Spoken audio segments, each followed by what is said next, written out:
Hello mga idol, for today's video mga idol, no. Kung nakita niyo, naghila-hila ako ng hose. Hose ito mga idol ng high pressure washer. Ito na yung ginagamit ko ngayon sa pag-i-spray ng kalamansi kasi napakatagal kong knapsack sprayer lang ang gagamitin. Matrabaho at nakakapagod. Kaya nilalatag ng kasama ko yung hose, kaya hinila niya, inalalayan ko. Yung isa naman, tinitext ko muna kasi ang tagal bumalik. Nagkuha ng makina at ito na nga siya mga idol. Dumating na si pangmalakasan natin kasama, si Boy Harold, batang Bulacan yan, Marilao, hindi masyadong adik. Ayan, kung makita mo may bag palaging dala yan at magpapataya pa ng waiting yata mamaya yung tao na yan. Hindi niya maalis-alis yung bag niya, ang dami sigurong pira niyan o kaya may mga ticket ng mga loto yan na nakalagay dyan, may mga confidential siguro na mga record. At ito na mga idol, i-install ko na yung ikakabit ko itong hose na yan idol dito sa high pressure washer natin. Tapos dito naman direkta sa kabila, dito sa may roller, para madali na lang, ikot-ikot na lang pagka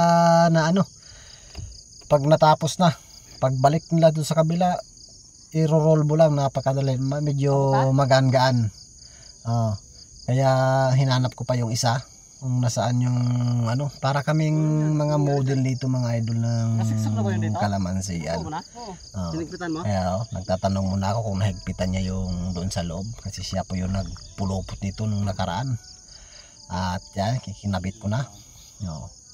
Yan yung mga model ng mga kalamansi yan, mga yan, mga bida sa pelikula yan mga idol. Ganito lang ang buhay namin mga idol, ay talagang kung tayo naman ay lumaki sa hirap, ay basic na lang sa atin itong mga ganitong trabaho. Ayan. So ito yung drum idol, pupunuin namin ng tubig yan, kukulangin yan sa isang sprayhan yan. Uubos ka ng maraming ganyan mga idol. So habang pinupuno namin yung tubig ay nagkukwentuhan muna kami kasi pag kinabukasan yan mga idol ay February 14, nag-iisip kami kung saan kami makahanap ng booking dito mga chikeng lalayo sa mga asawa. Taga Marilao yung dalawa. Puro mga single yan. Single yan. Mga single kaming tatlo mga idol. Kaya sa mga babae dyan na single din, pwede tayong magkita-kita dito sa kalamansi, mga ma'am, mga madam. Baka available kayo February 14. Ito na, nandito lang kami. So balik tayo mga idol sa ating trabaho, no. Titimplahan ko ng mga idol yung nasa drum para ma-mix maayos. Kasi tatlong gamot yan mga idol na inihalo natin dyan. So ang ginagamit ko dyan ay para yan sa punggos.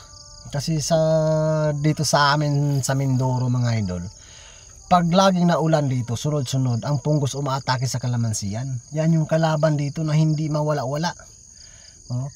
So ginagamitan ko yun ng pampunggos, ginagamitan ko din yan ng pang-insekto, at saka yung isa, yung sticker para kahit ulanin, kasi dito mayak maya ang ulan. Nakatsimpo lang kami ngayon mga idol, kaya kami naisipang mag-spray.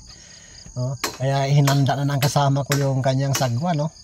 Yan yung gagamitin niyang panghalo mga idol dyan sa drum.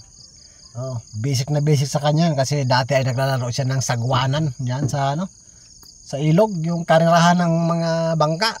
Kaya sanay na sanayan. Tinatakal-takal ko pa yan mga idol, mga ilang kutsara, basta ang bilang ko dyan 40 kutsara mga idol.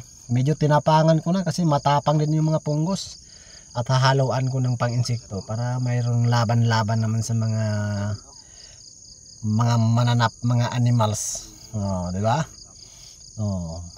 Pinapatakan ko ng 8 takip. Tapos mayroon pang isa ako niyan mga idol na na hinahalo, yung sticker, para kahit ulanin siya, kapit na kapit. Spreader sticker ang tawag dyan. Kaya kahit ulanin siya, kumakapit pa rin yung gamot, hindi siya nawawas out ng basta-basta. Ayan. Kaya ayun no, kung makita nyo yung kasama ko nagtuturo na. Doon daw niya padadaanin yung babae pagka may pumupunta dito sa amin kasi nga naghahanap na kami mag February 14 na eh. Lungkot na lungkot kami dito. Pero kahit anong hirap